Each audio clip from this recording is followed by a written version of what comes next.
Question. Keith. Anyway, so I've heard this is a pretty simple issue. Yesterday the professor was talking about accommodation bills and anticipation bills don't circulate like real bills. And so just browsing... And treasury bills are a sub-variety of anticipation bills because it anticipates tax receipts. So just looking at Zero Hedge, which I try to do every day, the markets are open, they had a headline that California apparently has been trying to sell anticipation bonds. So California is deep in this massive financial hole, this debt that they can't possibly get out of. And every year they're playing different accounting games to try to stave off the inevitable, which is bankruptcy. So in the United States, municipalities and towns can declare bankruptcy. There is no provision under the Constitution for a state yet, as Louis is reminding me, there will be somehow, for a state to actually declare insolvency and somehow go to court and wipe out liabilities and renegotiate contracts and do all of that. So California was selling these revenue anticipation bonds so they can get the money now and then supposedly the taxpayers are going to pay them later. And basically it was a broken auction, or failed auction. They got to 59% and that was it. And apparently, and I didn't read the full article, but there's a lot of questions about certain taxes that some taxpayers may have a constitutional right not to pay, or whatever the issues are. Plus, meanwhile, revenues are still in free fall, and so they can't. So my comment to the professor was, forget about circulating in the secondary market. They can't even sell them in the primary market. Yes, sir. Just a question about that 59%. Was the bids got only up to 59% of the face value of the bond, or was it that only 59% of them got sold? I think, and I only sort of skimmed the headline and a couple of words into the thing, so I may be misspeaking here, but I think what happens in these auctions is that they see what there's, how many of the, let's say we'll only sell 100 bonds, how many of them will be subscribed and at what rate, and if they don't get the result they want, they have some sort of right to cancel the whole thing. So I think they had subscriptions on 59% of the bonds they wanted to sell. I think is what it was. Did they didn't cancel it? Well, anyway, something stopped, and maybe there's a legal challenge now. There's all kinds of problems going on. Was there an interest rate mentioned? At what interest rate they can sell the 59%? I'll have to come back tomorrow and give an update. I didn't see what the interest rate was. And what percentage of that 59% was truthful? Was the bid and they're buying it? This reminds me of the failed auction of Bear Stearns in 2007, which was the first draw of. How far ahead of the actual bankruptcy was the failed bond auction? Do you know at the time? So this could be quite an interesting. How far ahead of that, Louis, was it? That was March 2007. And when did the firm go bankrupt? They got taken over, I think it's 6 months later. March 17th, 2008, so a year later. So there's a 12-month time frame between the failed. I think it was March 2007. Could have been May 2007, but yeah. So there was about a year lead between a year lag between a failed bond auction and. Well, that was not a failed bond. That was the first time the world became aware of credit, not credit, but collateralized debt obligations. And because the auction failed, they pulled the auction. Nobody ended up finding out what they were worth, which why they pulled it. But still to this day, those things are on pension funds assets at mark to myth values. Right. Anyway, it's just an interesting random tidbit of what's going on right now. Thank you, Keith. Professor. You know I be the chairman.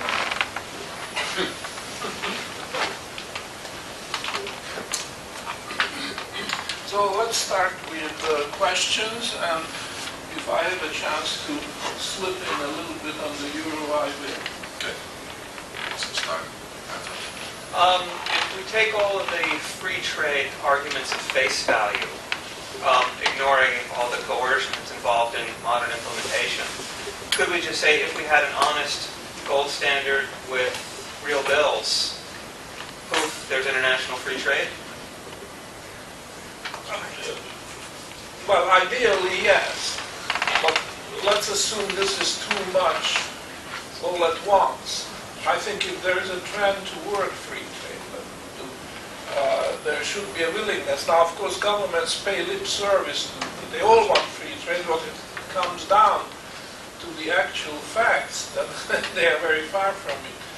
However, if they accept the principle of stable currency rates, then it will solve the bulk of the problem. Because what is the problem is not so much free trade or the lack of it, but the floating exchange rates. Because the floating exchange rate system gives an incentive to individual governments to get illicit advantage over their competitors by manipulating the exchange rate, usually down. So the gold standard would eliminate that because it would fix the foreign exchange rates. They would vary only in a very, very narrow band. In fact, even that is not decided by legislation, but by economic forces, because the width of the band is the so-called gold import and export points. Nothing to do with politics, nothing to do with legislation. It is a fact coming from the cost of shipping gold from one country to another. So I think free trade has a much better chance. Even if you don't start it with absolutely free trade, it won't be a great obstacle. Professor, going back to a gold standard, you'd need silver coins for daily use. So how would you fix the price of silver with gold? By a metallic standard. No. You cannot fix the gold-silver ratio because the gold-silver ratio must be left free to change with supply and demand. So the way to tackle that problem is through subsidiary coinage. In other words, the silver coins would not be full-bodied coins, the gold coins, or at least the standard gold coin, which say 1 ounce gold coin 9995 would be the standard coin. That is a full-bodied coin, which means that if you melt it down, the market would pay you exactly the same price as it would for the intact coin. So that's what we call full-bodied coinage. Subsidiary coinage would not be full-bodied in the sense that if you melt it down, you would get something less than the face value. Say 10% less, for the sake of argument, but in some cases it could be 12.5, or in fact less than 10. Depends, that's a technical question. The point is that these subsidiary coins will be redeemed at their face value in terms of gold, and there will be paymasters in every major city. And the paymasters, if you present them a bag of subsidiary coins, would pay you the face value in gold. So in other words, the value of the subsidiary coins would not be subject to fluctuation because there's always a paymaster who will redeem them at a fixed value. But that doesn't mean that the gold-silver ratio is fixed. It's just the value of the subsidiary coins is fixed. That is that belongs to the paraphernalia of how the hand-to-hand coins are established. And we have a body of knowledge. This is not a problem. It can be handled. We have lots of experience with them, especially in the history of the United States monetary system. They first tried full-bodied silver coins. Didn't work because once wear and tear, reduce their value. They wouldn't circulate anymore, and so that they changed it. They reduced the metal content, the silver content, and they became subsidiary coins and so on. And then the other thing was the bimetallic ratio kicked the monetary system in the gold mode or the silver mode, depending on the world price of gold and silver. So all that. We have that body of knowledge and experience, so that's not a problem. I don't think it is. Professor, would you say that Hugo Salinas Price's idea for the Libertad coin he wants to introduce in Mexico is that type of coin? No. Because it would rise in value when the price of silver rises. Yeah, but it it would needs not- a central bank.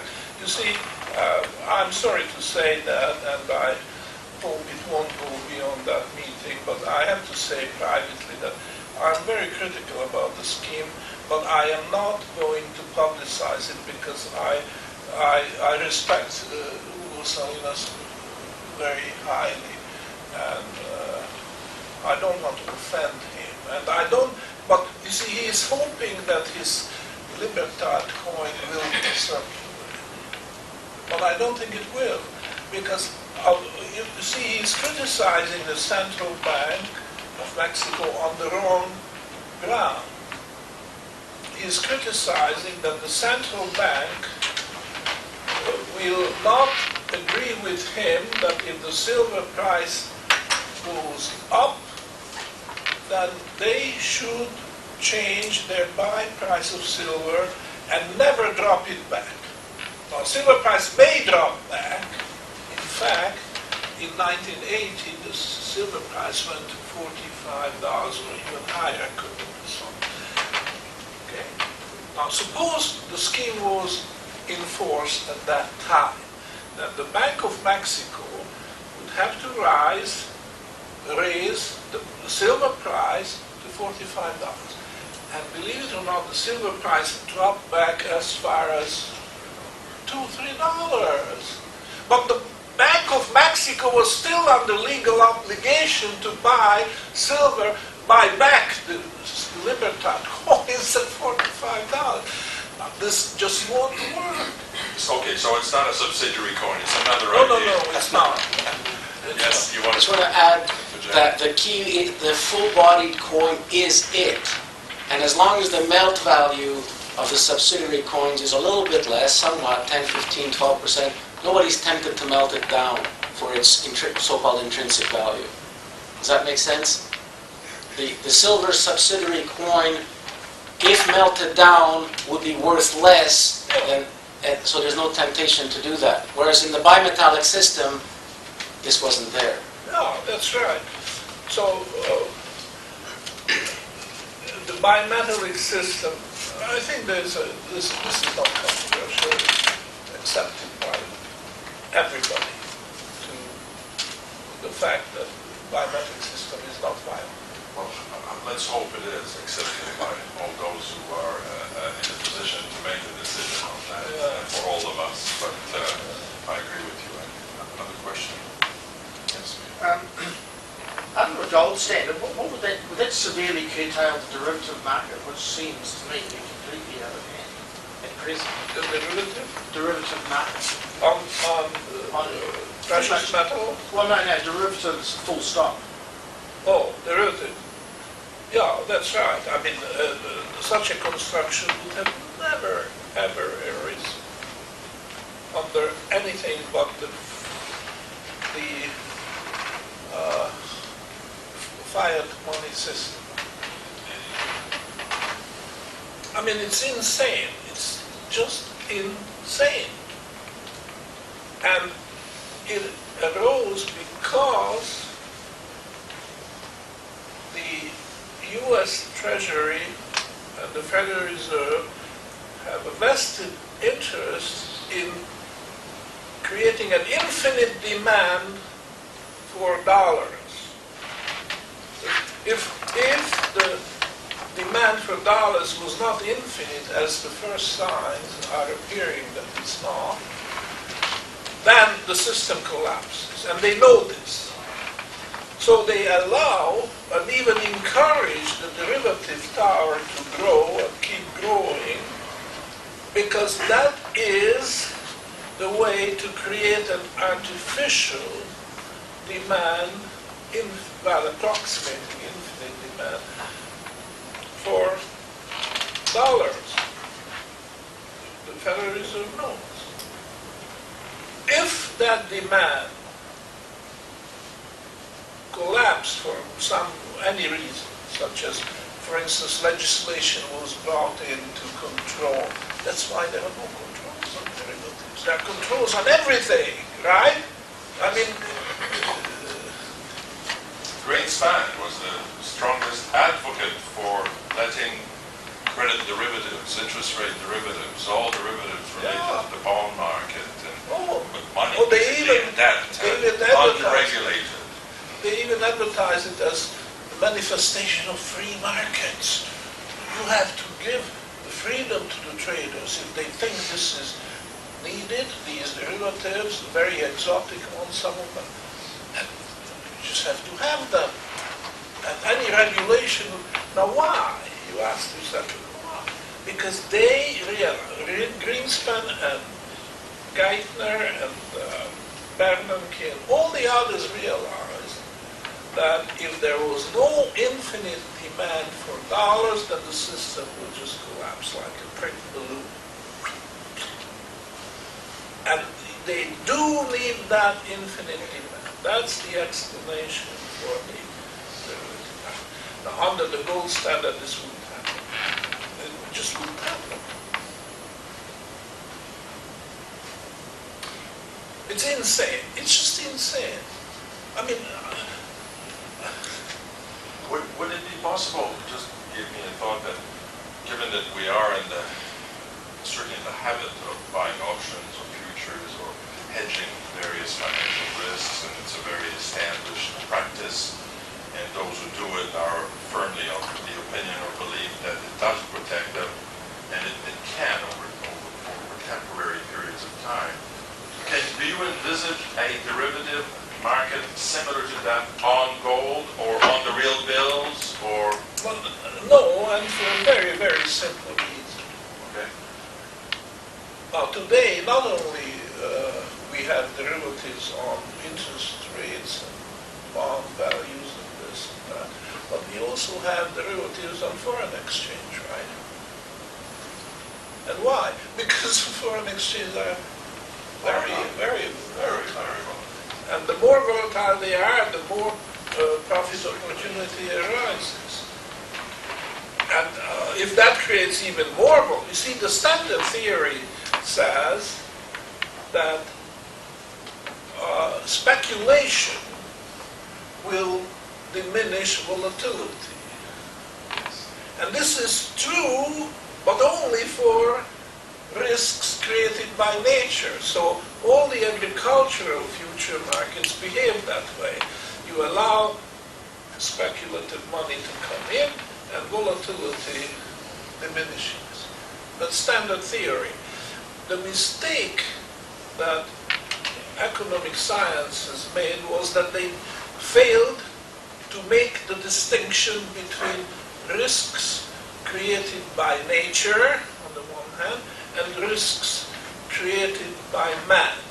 And the difference is this: if risks were created by nature, and you have organized speculation to address the problem, then volatility will sooner or later disappear. Perhaps not completely, but within reasonable limits, you can say that, yes, this is a positive value. We need speculation. We have to allow freedom, and we shouldn't over-regulate these commodity exchanges which deal in futures on grains and soybean oil and what have you, this type of thing. Yet they are the ones that are regulated. Yeah, that's right, in effect. Once you apply the same argument to risks created by man, then the whole thing goes flat on its face, because this is simply not true. Just like you cannot make volatility disappear in the casino, in fact, if you try to do something, you can even whip up the gambling spirit. That's why they hire shills. The word shill, I don't know in New Zealand it's a familiar word, but in the US it certainly is. A shill, usually a female employee of the casino, pretty girl, is in disguise among the gamblers. And she is making huge bets, and she's allowed to win, and win again, and win again. So the others look at her and say, well, if she can do it, I can do it too. So to whip up the gambling spirit. And of course, these other gamblers haven't got the funniest idea that at the end of the day, the shill has to go to the window, cash window, and give back every penny of her winnings because she's working for wages. And the wages come at the end of the week. The winnings are not hers. It's just the casino hired her for that purpose, to whip up gambling spirit. Now that happens in the financial markets too, because they are whipping up the gambling spirit by employing similar shills. How do you spell that word, shill? How do you spell that word, How shill? do you spell the word? S-H-I-L-L. Shill. What language is that? English. American. American. Give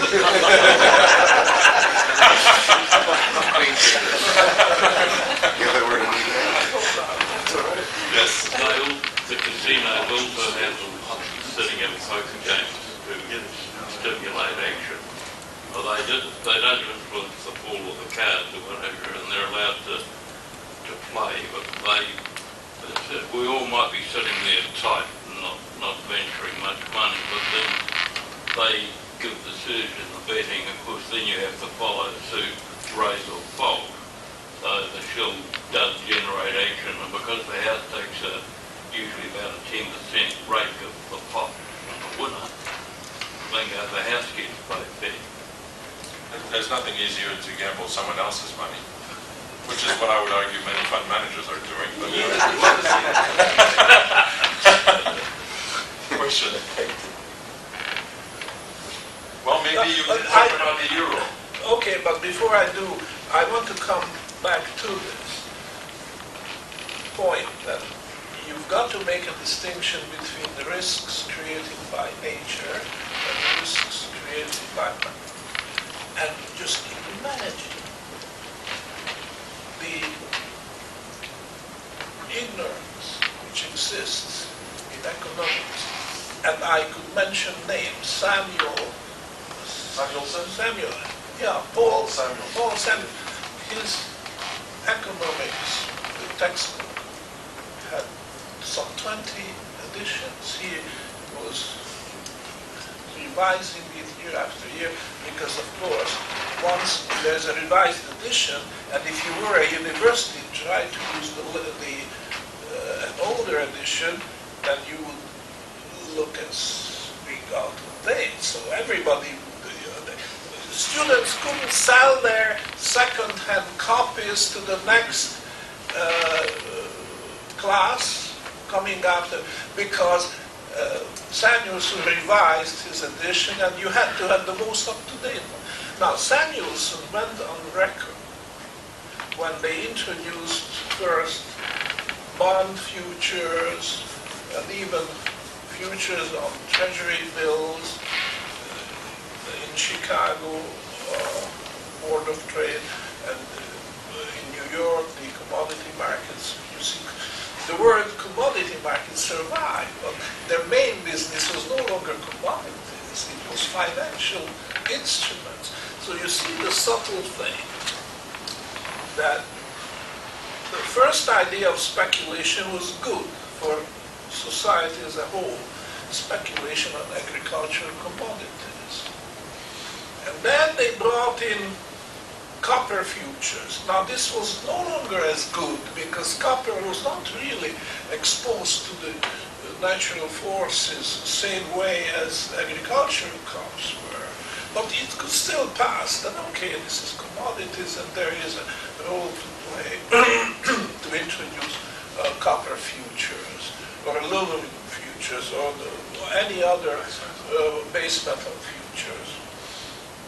At that time, precious metals didn't figure because the gold price and the silver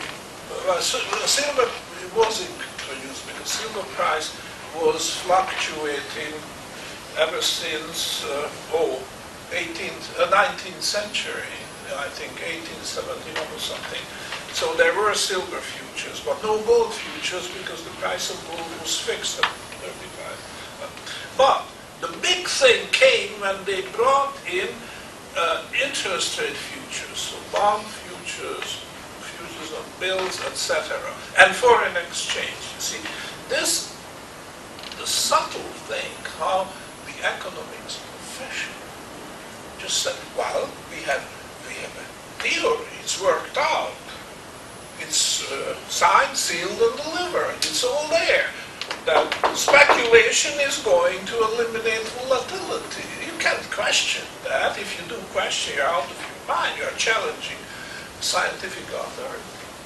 And nobody ever asked the question, well, is there a difference, maybe, just maybe, between risks created by nature and risks created artificially by man, or governments, or banks, or what have you? Now, here's the thing. Foreign exchange rates, interest rates, and all the related things are varying in a very narrow range under the gold standard. And because of that, you don't need legislation and regulation to rule out speculation in interest rates or foreign exchange, because the speculators would run away like from holy water. The devil would run away from holy water. If there is no volatility, they are not going to touch it with a 10-foot pole. They are not crazy. They are not at their own enemies. They know very well that they need volatility and a certain minimum amount before they can profit by it. So this is coming naturally. A gold standard would but would eliminate volatility everywhere where it is possible to eliminate. And interest rate is a very important example, and foreign exchange rate is a second very important. But price volatility as such, if you ever told that the gold standard failed because it did not eliminate price volatility, you must recognize that this is a claim which could never be justified. The gold standard was not conceived and created and developed to eliminate price volatility because it's neither possible nor desirable. Because a price change, well, I'm not talking about very volatile, but the prices should be free to change because these are important economic signals which the economy has to react. So, but interest rate is possible to limit volatility. This is possible, and the gold standard did a magnificent job on that in the 19th century. And and they're not talking about that, but that's a fact which you can verify yourself. You just take charts of how interest rates changed during the 19th century.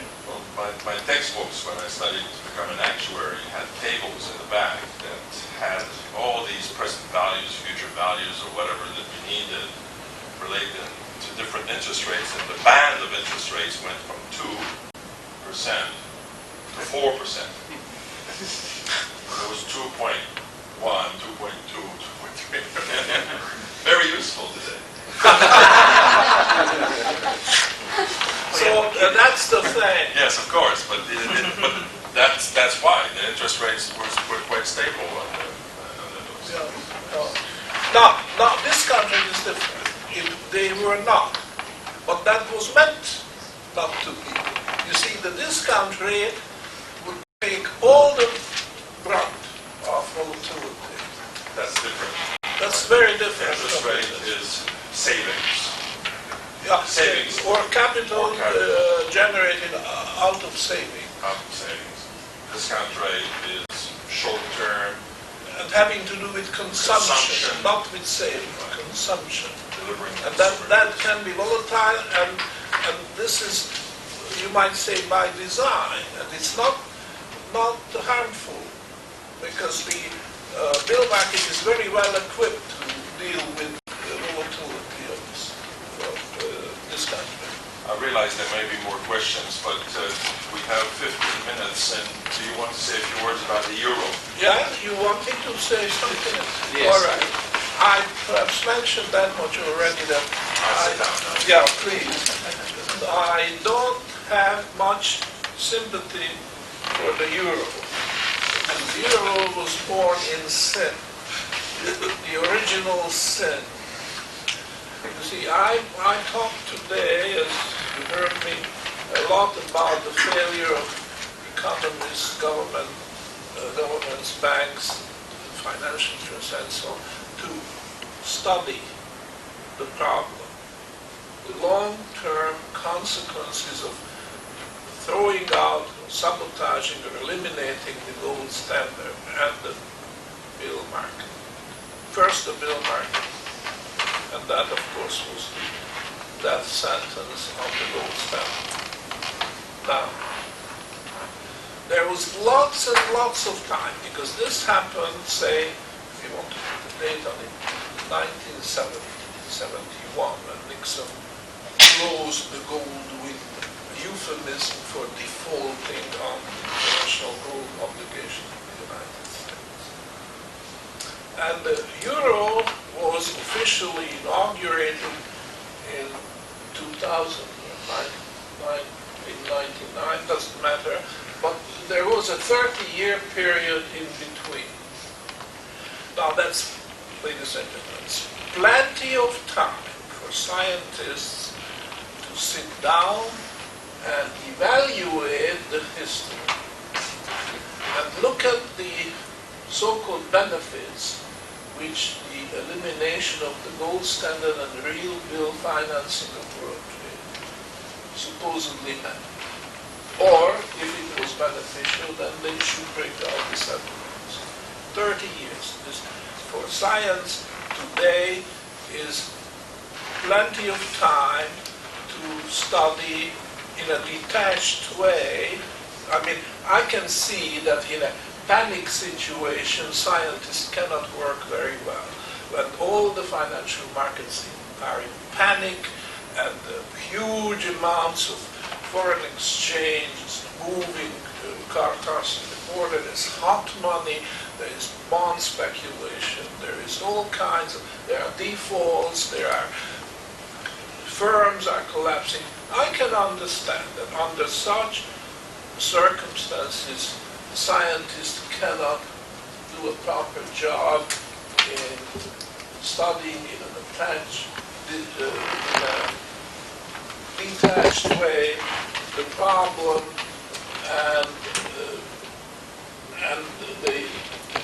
but the years, the 30-year period between 1970 and 2000 was plenty of time. There was calm.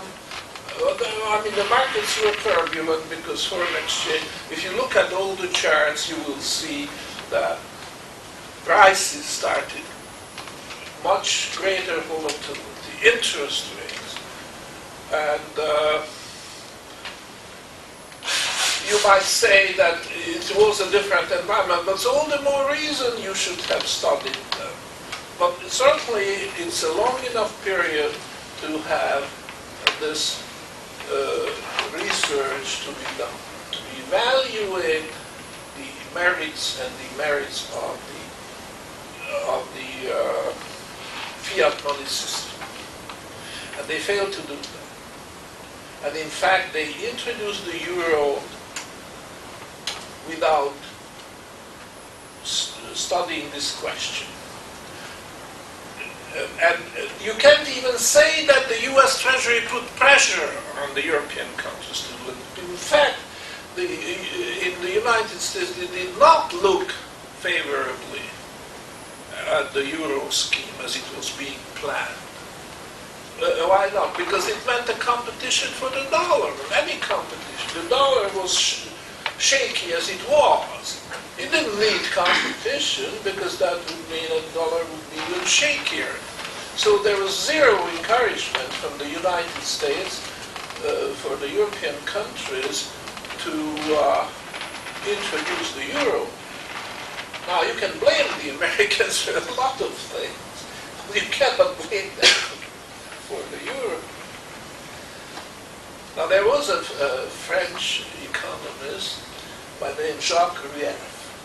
He was advisor to Charles de Gaulle, president of France at the time. A soldier, but a statesman as well. I would consider it one of the last great statesmen. I would not put Churchill in the same bracket as I would put de Gaulle, much higher.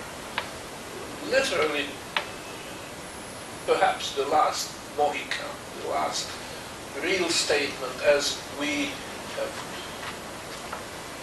come to understand the term studying history of the Western world. And he engaged Rueff, and Rueff was advising him. And in fact, the stature of de Gaulle was so great that he put his job at stake. He said that I have a referendum on this, and if my position doesn't win, I'm going to offer my resignation as president of France. And he was as good as his words because he lost the referendum. I think the issue was a complex one, but basically it had to do with the monetary system. Let's not go into this. Now, Jacques Rueff wrote a book, and the title of that book was The Monetary Sin of the West. And that was long before euro was started.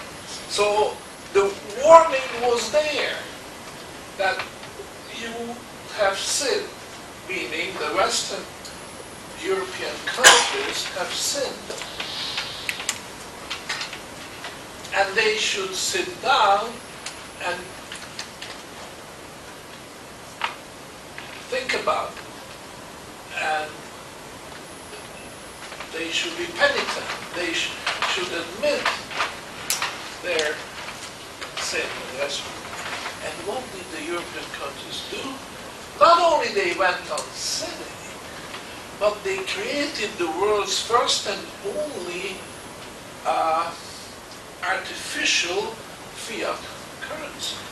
The only, and perhaps the last, because nobody will imitate it anymore. Why do I say that? Because the dollar is not an artificial fiat currency. It had its origin in the default of the US government. Swiss franc is not an artificial fiat currency. It grew out of the failure of the Swiss government to live up to its financial obligation. I would even go one step further. I would suggest that the default of the US, of Switzerland, of all the other countries on their fiat currency was fraudulent, because they all had huge piles of gold. You have to realize the piles of gold which the central banks in the world had was much bigger than the piles of gold they had before World War I, or before 1909. Much bigger. So when they default on their gold obligations, they are defrauding their creditors. So that these currencies, fiat currencies, which have, all of them with the one exception, the euro, are not artificial. They grew out of a default. And now here is Europe. After the warning of Jacques Rueff and others, there were others too, but Jacques Rueff is a very good example, also because of the title of this book. I love that title. The monetary sin of the West. And the date is, I would say, 60s, 1968. 68 to be exact. So there was lots of time to think about it, to sit back and realize what was wrong with the system. And they failed to do that. They didn't want to. And that's not the responsibility of the United States. It's the responsibility of the Western governments. And I put it on the scale, the value of the European community, which I like, and the monetary sin of the West. And I cannot help but say that the monetary sin of the West overrules. In other words, as much as I enjoy the benefits of the European community, being a resident and a citizen of Hungary, I realize that it was born in sin, because of course the euro and the European community nowadays are not exactly the same, but very, very closely related. So unfortunately, that's my position, and the last 5 minutes I would invite questions about that, if you have any. Just to comment on that book, of course it was published in French first. The title was Le péché monétaire de l'Occident, and it starts with a printing of 3 letters to the editor of Le Monde prior to the publication of the book that were printed in Le Monde, the daily of Paris. And he was desperately trying to do his best to warn the world what you saw coming, which happened in '71. It's very impressive reading, actually. Any questions? It's still relevant, so if You can find it, but on used bookstores. I was fortunate enough to buy a copy that's actually signed by him. That's a very valuable. Yeah. But he was a very very intelligent man and man of integrity, very much like the professor. And he ended up having a seat on l'Académie Française. I think it was a well-known philosopher who died, and you only get the seat when one of them dies. And then they figure out who is the most worthy, and he ended up being a member of l'Académie Française. The history of the European Union, though, it started out as a trade bloc that was funded to a great extent by the United States and Britain to rebuild Europe, right? So I'm just curious.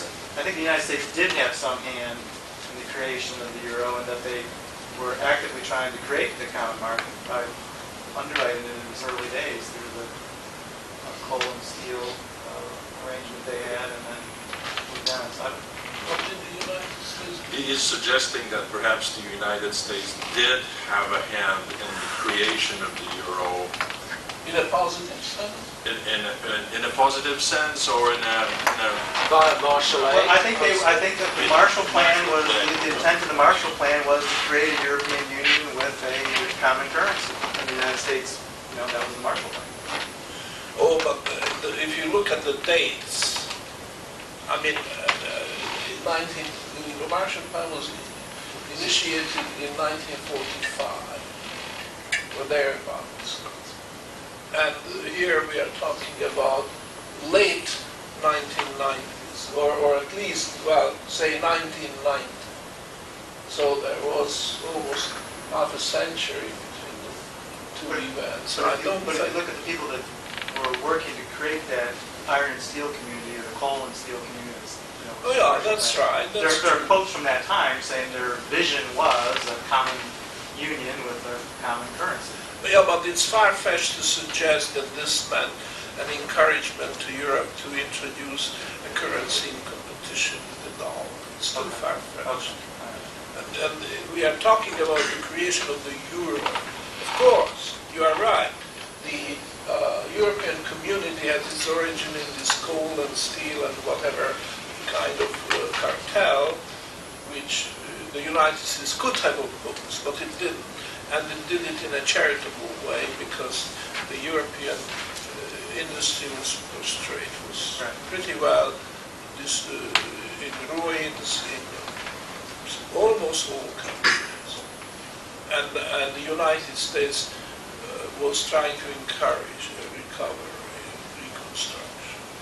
But that's a very different issue from supporting the euro by the Americans. Rudy? 2 cents worth. This is another incredible insight to me. In my talk, I talked about the British Empire ran on 150 tons of, or 200 tons of gold, and the world has 160,000 tons of gold. But when the US defaulted, they still had 8,000 tons of gold, and when the euro was created, the German and French and the other banks, or central banks together, had thousands of tons of gold. So what he just said, it was born in sin, and it was fraudulent. It's incredibly fraudulent. They had 10 times or 100 times more gold than actually required when they said, we're not going to pay it out, or we're not going to build the euro on a gold basis. Yeah, and it's a very interesting observation to make. I find it interesting to just realize that the European nations that are in this currency union with the euro have more gold and central bank reserves in the U.S. Yeah. Around 11,000. And they didn't know what to do with it. It was a new And they're not selling anymore. Well, didn't the euro, when it first came out, wasn't there some gold component to it? No. It looked like it. Well, it was like, flashing gold. You see, it's there, but don't ask for it. It's not for you. If you want blue cheese, we'll print it for you. Excuse me. One last question. When you talk about cumulatively the European gold stocks and held by the central banks far exceeding that of the American gold stock held by the central bank, it's also noteworthy that the European stocks have been counted much more recently than the American. That's a very good point. Those are official numbers and not all audited, as we know. Thank you very much, Professor. And we meet.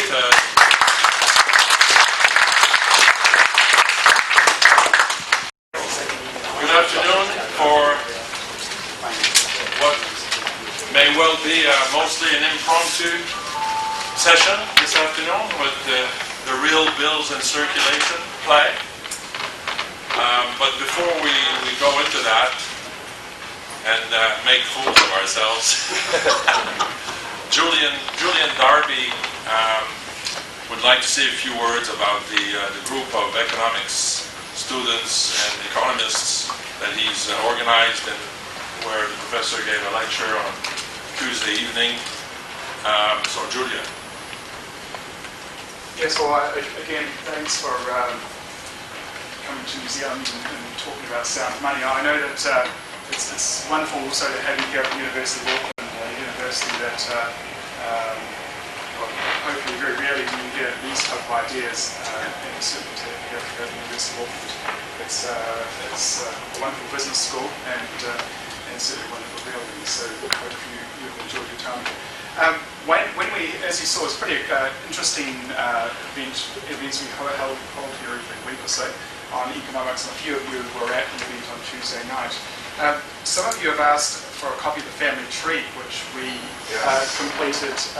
Well, in fact, Peter, who joins us, was one of the people who actually drew this thing up and did all the work on it. And it's very useful, and I found it very useful in identifying streams of thought that have gone on through the ages. So what I'm going to do is leave some copies here, and you're welcome to take them as you leave. I think what I'm would like to do is to make you aware of what we're doing here in New Zealand, and that is promoting maybe not just the idea of sound economics, but the importance of ideas generally in economics. And we shouldn't be afraid of a range of ideas, because if you're comfortable with what you're holding, then you should be let reality be the arbiter of what's right and what's wrong. What we saw on Tuesday night was just a small part of what we're doing to try and bring sound economics to not just university students, but New Zealand generally. And so if you are interested in keeping informed of what we're doing, then please leave your name on a little sheet here, and we'll collect that, and hopefully we can contact that way. Either moral support, financial support, or however, even if you're in New Zealand and like to be informed of what we're doing. Ideas are the most important thing, as we can all realise. That's why we're here today.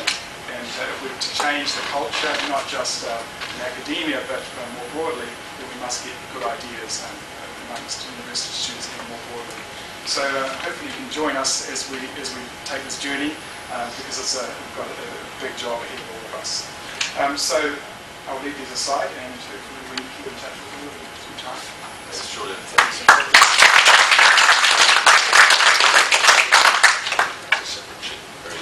On another similar, but not the same matter, this contact list that you hopefully all put your names down on.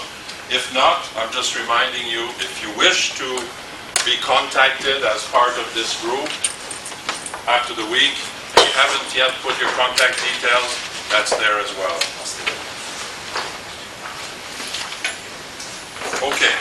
Could you say a few words about future plans? What about the prospect of coming back to New Zealand again a year from now, in October 2011? What are the possibilities? As far as I'm concerned, I'd be very happy to continue this. Of course, we are continuing it in Hungary as well. But in this part of the world, Well, all I can say is that I would hope we can do this again. I mean, we are very grateful for our gracious host, the university, and all the other organizations, local, that are helping us.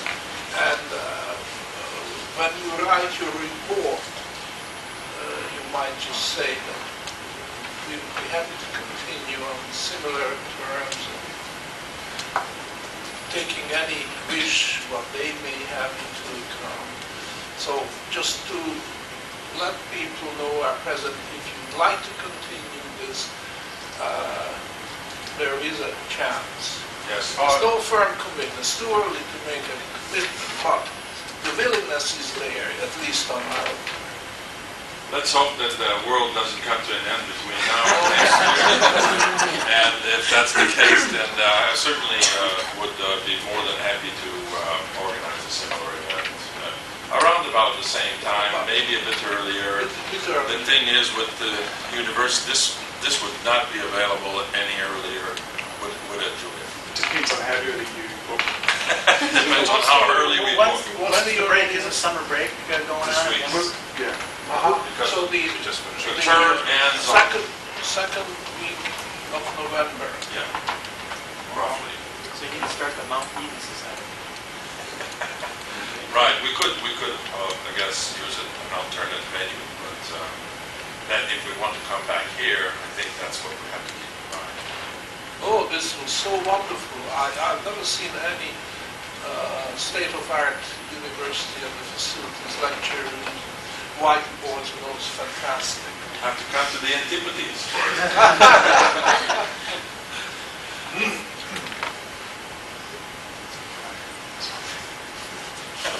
It didn't work, you see. No, it didn't work.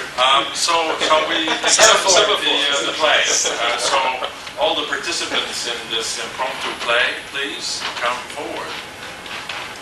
Where's the cameraman? The Suprapa, please replace Sandeep as the cameraman. And I think Julian has to leave, but if you want to, I should just say one thing, because I'll just put my contact details on there. And if you hit the zoom, there's a little button here on top, the black button. Palm is just getting to the movie. Yeah, so now it's white who? angle. You? Palm is just getting to the movie.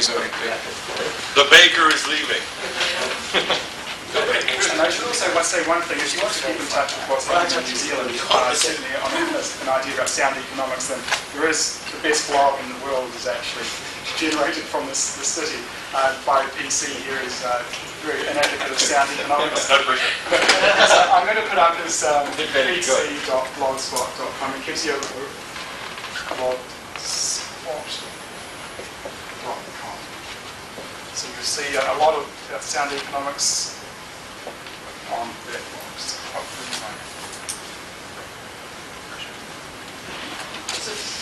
Is it possible for people to come and join those economics seminars the other evening? Join them? I'm a baker. Is there a... There's a mailing list. He asked me what I want to be. I said I want to be the baker. And he said, okay. Even though my name is Baker. Doesn't matter.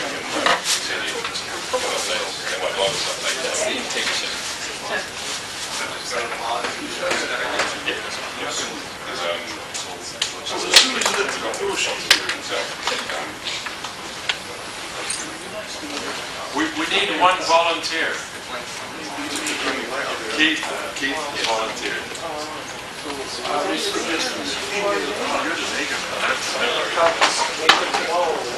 So you wanted to be the farmer. So you're the farmer.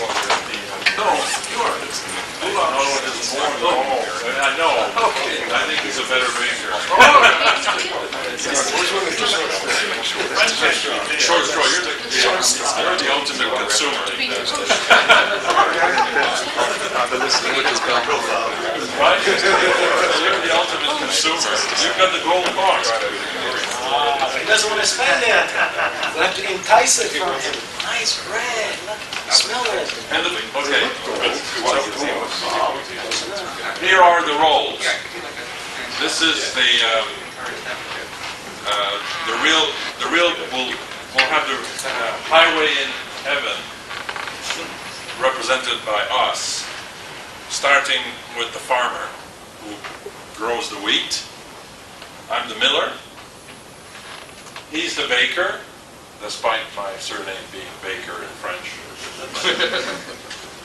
He's the ultimate consumer, and Professor is the acceptance house or discount house. Discount house. Acceptance house. Discount house. I want to use the right word. So you may not accept it.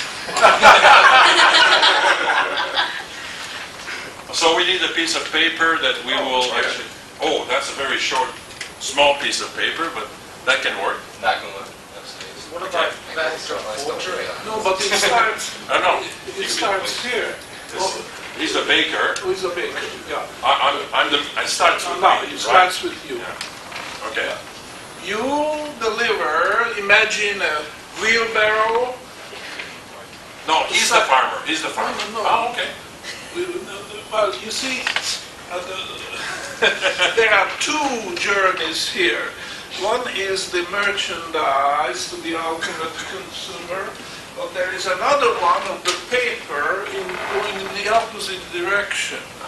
So it's easy for us to have a proxy for the bill. It's not so easy to have a proxy for the wheat, which is going through a metamorphosis. Here's the wheat. metamorphosis, because it becomes flour and then bread and so on. It cannot be consumed in the form of a beet, not by humans. We can use Sandeep and he takes one piece of clothing. No, I was going to suggest that you just have to use your imagination. That there is a wheelbarrow here. Oh, that's fine. So That's do the you want to record that? Record. You have to switch it on if you want to record. I've already done that. Okay. There is a wheel. You just use, these are Shakespearean props on the stage. Think of the theatre Globe in London. And you just have to imagine there's a wheelbarrow here, and it has sacks of flour. And the miller, who's the miller? You deliver it physically to the baker. It's flour. You're redundant. So we don't need a farmer? Next time. Okay, carry on, Professor. You're not redundant. He will, The next harvest. he's the most important in a sense that without wheat, nobody will eat. But to understand, and that's our purpose here. I mean, everybody understands that wheat has to be grown and then it has to be processed and delivered to the miller and so on. I don't have to explain that, but it's very difficult to understand the real deal movement and how it finances, and also most important that it's credit, no doubt about it, but not debt. So the usual conception that there's a coin with two sides, and one side is the credit, and the other side is debt, is completely wrong. Because credit is much wider than that. Not all credit has a counterpart as debt.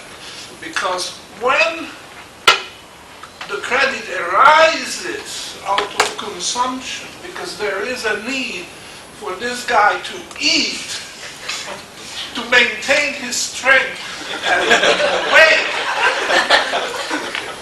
And this is an absolute force to move, to put the whole thing into motion. Without him,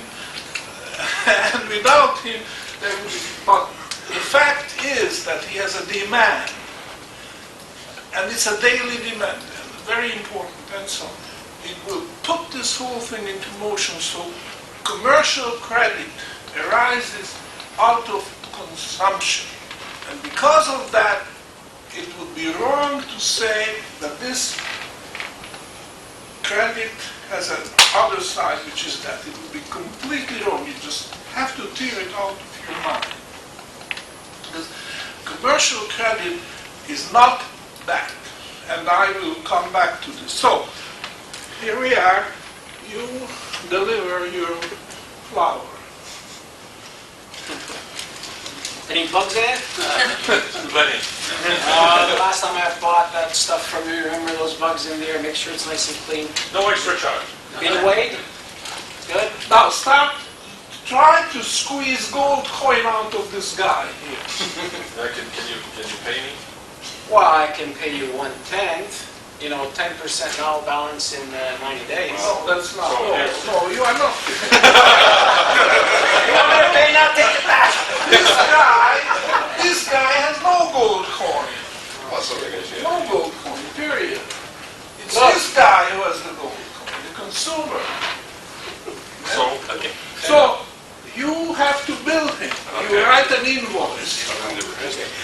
So, One many zeros. wheelbarrow.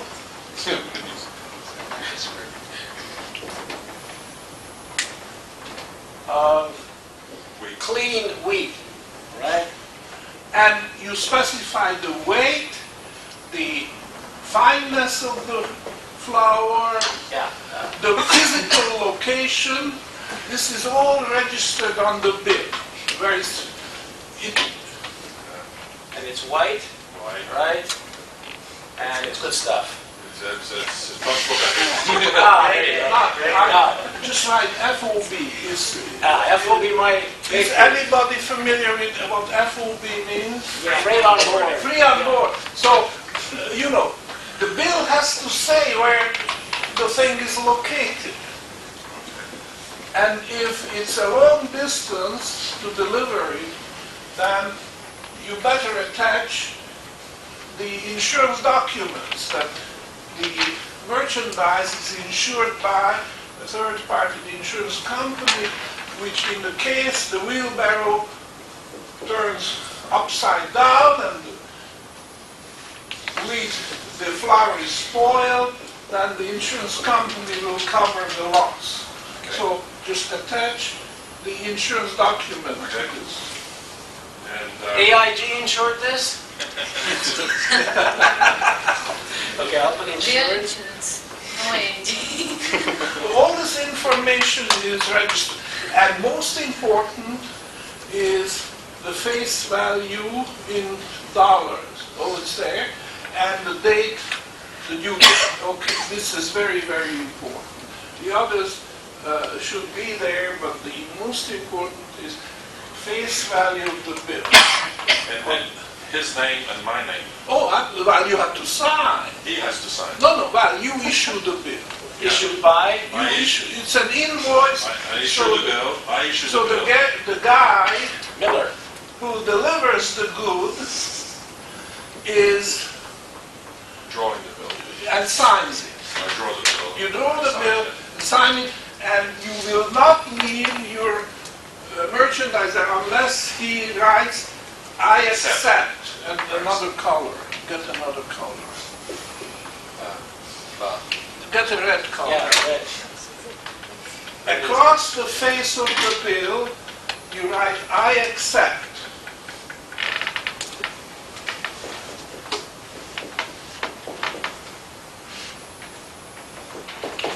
Accepted by? And you sign. Yeah, Baker. And well, you have already signed. I've Where is it? already Yeah, signed. he's up there, Miller. Oh, okay. Now, you have signed Sign it this and and return it to him, and this is a symbolic payment. Okay? When the baker returns the invoice, accepts it. Without the acceptance, it's no good. It's just scrap paper. But with the acceptance, a metamorphosis takes place because this thing becomes money. Becomes money. In fact, the next best thing to the gold coin. Next best thing. There's nothing in between. It's either gold coin or something maturing into gold. Okay. So, Okay? that's one transaction. Okay. Now, I have a bill that has been accepted. It's money, virtually. I go to you, right? no. Because I need to buy more. No, you are short of wheat, short of flour, Yes. because you have, Sold everything.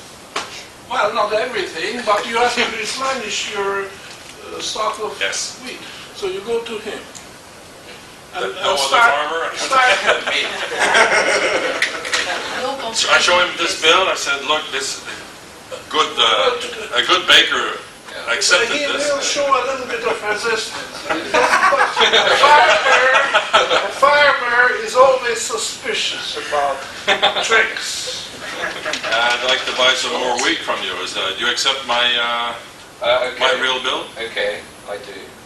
He's Okay, who's it issued by? So it's issued Me. by you. Yeah. Good. Okay, who's it being accepted by? It's being accepted by Rudy. Baker. Okay, yeah. When Ask him if in his family there were any defaults on real bills. is there a history of defaults in your family on real? My family. Oh, Baker. I'm the one who's going to pay you. Is there any Let's sit history down of over a default? beer and discuss this. Is there a history of default in your family? Never. Excellent. Then I accept this. I accept this as payment. Okay. Okay. So now I have more wheat. Now, time goes by. In the meantime, you Making bread. Where's the oven? you bake the bread and you sell, and you have gold coins. I said you better have them. Okay. You You want it, you know you want it. I trust that. Where is No that problem. bun or roll? Where is that roll? Now you have to imagine that this is no longer flour, but this is the bread. Okay, so there you are. I'm in possession, you pay first money. Not so fast. Try to bribe him with paper money. I'll pay with this, script. Paper? You want real goods for paper? Present goods for promises? I had to No, try. I don't think so. I had to try. Try me with gold. Well, try copper coin. Get a wheelbarrow full of that? Maybe then we'll talk. Show me the money. You don't want to be bothered. Oh, paper boy. Oh, that's a wonderful example. And the paper boys are really entrepreneurs, right? Sorry, Professor, we have 5 minutes. Only 5 minutes. We have to. Oh, well, then we won't have our play. But I tell you what the play will be, okay? Because it's interesting. I assigned Louis to be the fuel merchant who's selling retail coal and firewood to the consumers. And